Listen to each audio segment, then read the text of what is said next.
കോൺഗ്രസിന് വിട്ടു തന്നിട്ടുണ്ട്. അതിന് പകരം അവർക്ക് കൊടുത്തത് പയ്യന്നൂരാണ്. പക്ഷെ പയ്യന്നൂര് ഈ പ്രത്യേക സാഹചര്യത്തിൽ RSP സ്ഥാനാർത്ഥിയെ മത്സരിപ്പിക്കാതെ സ്വതന്ത്രനായി മത്സരിക്കുന്ന C. കുഞ്ഞകൃഷ്ണന് പിന്തുണ കൊടുക്കാൻ വേണ്ടിയിട്ട് RSPയും UDFും തീരുമാനിച്ചിട്ടുണ്ട്.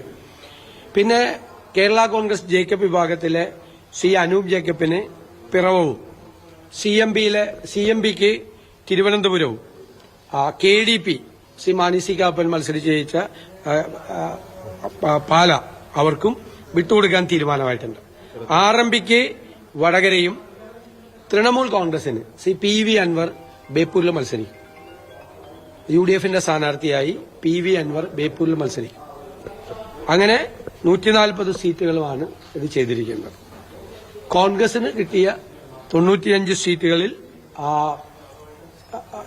ഉള്ള സ്ഥാനാർത്ഥികളെ നമ്മൾ തീരുമാനിക്കും. സ്വതന്ത്രരെ പിന്താങ്ങേണ്ട മണ്ഡലം ഏതെല്ലാമാണെന്ന് കോൺഗ്രസ് സെൻട്രൽ ഇലക്ഷൻ കമ്മിറ്റിയുടെ അനുവാദത്തോടുകൂടി ഇന്ന് തീരുമാനമെടുക്കും.